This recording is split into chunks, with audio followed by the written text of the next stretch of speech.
Halo, ketemu lagi sama saya Ayanya Rea di Rea Vlog.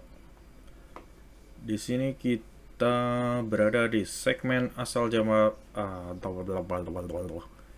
asal jawab episode 4. Saya sudah menemukan 3 pertanyaan di grup Facebook yang membahas mengenai jaringan internet. Halo, selamat datang di channel Rea Vlog. Sebelum melanjutkan menonton konten ini, sebaiknya subscribe dulu dan nyalakan lonceng notifikasinya, supaya tidak ketinggalan jika ada konten yang baru rilis. Jangan lupa juga untuk klik tombol like ya, jika konten ini bermanfaat. Karena subscribe dan like kamu akan membuat kami tambah semangat untuk membuat konten-konten selanjutnya. Jika ada yang ingin ditanyakan, silakan bertanya di kolom komentar. Jika ingin fast respon, silakan bergabung di grup Facebook Mita. Link ada di deskripsi ya. Untuk request premium script, setting mikrotik, silakan hubungi via Telegram di @tekinamaku. Selamat menikmati konten ini. Langsung aja kita ke pertanyaan pertama. Pertanyaan pertama dari Dikin Old Trafford. Wah, Old Trafford berarti dia penggemar Red Devil, area setan merah, Manchester United. Pertanyaannya adalah, ada yang ngalami nggak? Habis restore backupan mikrotik, voucher banyak yang nggak bisa. Kalau pertanyaannya ada yang ngalami nggak? Ya kemungkinan besar sih ada yang ngalamin juga gitu. Sebabnya kenapa? Ada beberapa sebab.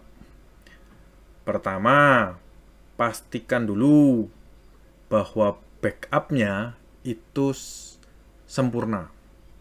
Jadi backup itu nggak cuma backup file backup. Saya sarankan backupnya itu untuk metodenya menggunakan RSC. Jadi nanti hasilnya adalah script yang bisa dipaste di terminal. Gitu. Itu backup RSC-nya dicek dulu, dipastikan benar tidak, dan itu harus yang terbaru ya, jangan backupan minggu lalu atau bulan lalu. Karena kalau setelah backup generate voucher, ya otomatis voucher yang sudah di generate tidak akan tersimpan di backup gitu. Terus kendala kedua yang sering yaitu kapasitas storage tujuan, router tujuan ya. Karena kebanyakan yang saya tahu kan banyak yang menggunakan router sejuta umat yaitu RB750GR3. Itu bagus. Kendalanya hanya di storage, dia hanya punya 16 mega kalau nggak salah. Dan 16 mega kepake sistem dan lain-lain, biasanya sisanya dikit. Sisanya mungkin nggak sampai 5 mega.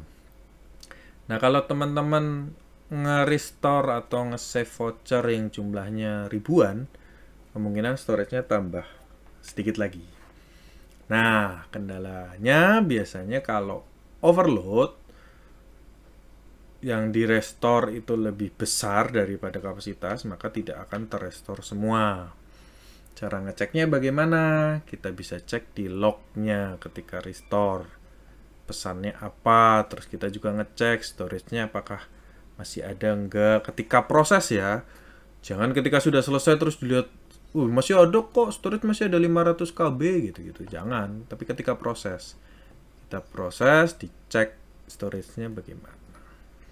Begitu. Nah, hal sepele selanjutnya adalah pastikan voucher tersebut memang ada di router lama. Jangan-jangan itu voucher yang udah expired. Gitu. Jadi dipastikan voucher tersebut memang ada di router lama sebelum backup. Nah, setelah itu dicek di router baru apakah terrestore tidak. Jadi nggak usah sampai user si pengguna voucher itu komplain, tapi di cross check dulu router lama itu data voucher ada berapa ribu, di router baru ada berapa ribu. Kalau nilainya sama ya berarti benar, kalau enggak berarti ada yang hilang di tengah jalan.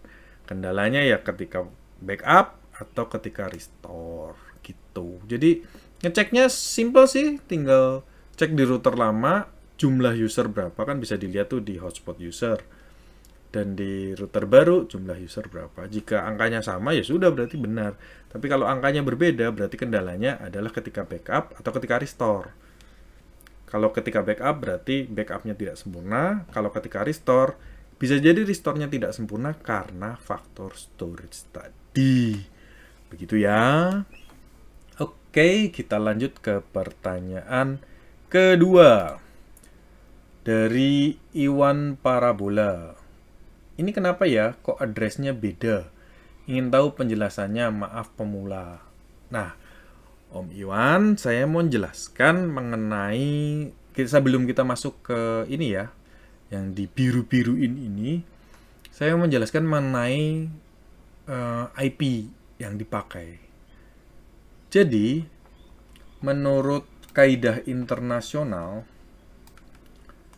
IP yang boleh dipakai untuk lokal jaringan, yaitu private network, itu ini. Range-nya 10.0000 sampai 10.255.255.255. Dalam artian kalau mau pakai 10.20.30.40 boleh. Atau mau pakai ini 172.16.0.0 sampai 172.31.255.255. Ini boleh juga. Atau pakai ini yang biasa dipakai oleh router-router 192.168.0.0 gitu sampai 192.168.255.255. Begitu. Jadi IP yang boleh dipakai secara kaidah internasional untuk jaringan lokal atau jaringan private itu ini. Kalau memakai di luar range ini akan menyebabkan bentrok. Jadi karena IP tersebut jadi IP public. IP public berarti ada satu perusahaan atau satu tempat yang memiliki IP tersebut secara legal. Nanti masalahnya apa? Masalahnya ya bisa banyak kasus ya. Bukan kasus ini ya, bukan kasus hukum ya, tapi lebih ke arah jaringannya nanti jadi ya ibaratnya kalau tidak memenuhi kaidah kan nanti jaringannya jadi error sendiri gitu. Nah, kayak ini Om Iwan menggunakan 20, 30, 40. Ini udah di luar kaidah. Saya sarankan kembalikan ke kaidahnya. Mau pakai 10, 30, 40 atau 10, 20, 30 bisa. Tapi kalau kepalanya 20 gini, ini udah menggunakan IP public. Gitu. Nanti kalau mau nanti efeknya apa? Ya dirasakan sendiri aja ke depannya kalau sudah padat. Karena nanti mungkin mau bikin file server atau apa nanti malah bingung sendiri. Karena ngaksesnya ke IP ini kok yang kebuka malah website orang gitu. Karena ini adalah IP public gitu. Oke, kembali ke pertanyaannya. Kenapa kok address-nya beda? Nah, ini biasanya perangkat dengan MAC address ini, entah ini laptop atau komputer atau HP atau apa, menggunakan atau router gitu, menggunakan IP statis dengan settingan seperti ini, IP statis. Efeknya bagaimana ke mikrotik ini? Ke mikrotik sebenarnya tidak ada efek yang ini ya signifikan ya. Karena sama mikrotik langsung diberi address baru. Yaitu mikrotik akan membaca perangkat ini menggunakan address ini. Begitu. Jadi efeknya ke mikrotik itu tidak ada. Karena si mikrotik memberikan IP baru kepada perangkat ini. Gitu. Cuman untuk nyamannya ya silakan akan cari pemilik perangkat ini lalu diberitahukan bahwa statusnya tolong dimatikan atau bagaimana lah di setting. Nanti akan hilang. Begitu ya. Kembali lagi saya ingatkan kalau bisa menggunakan kaidah internasional supaya kedepannya lebih nyaman. Oke, kita lanjut ke pertanyaan ketiga. Dari grup Mikrotik Indonesia, dari agen ROM. Mau nanya bang, saya mau buat pembatasan akses internet di jam tertentu cuma beda user. Saya mau buat satu user nggak bisa akses internet jam tertentu dan user kedua tetap bisa akses internet. Caranya gimana ya bang? udah cari tutornya tapi nggak nemu buat jaringan hotspot. Ya kalau untuk jaringan hotspot kan bisa disetting main schedule atau bagaimana sesuai dengan voucher user tersebut. Kalau detailnya gimana, saya sudah sempat bikinkan video tutorial ya. Video tutorial nih di channel ini juga, di Rea Vlog. Silahkan cari aja, setting voucher hanya bisa online pada jam tertentu dengan sistem schedule.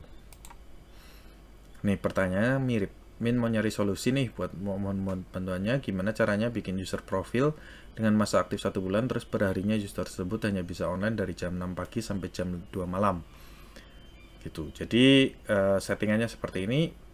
Saya sudah bikinkan, nanti tinggal sesuaikan aja kebutuhan ya, agan ROM, sesuaikan kebutuhan voucher ini atau voucher apa itu mau aktifnya jam berapa gitu.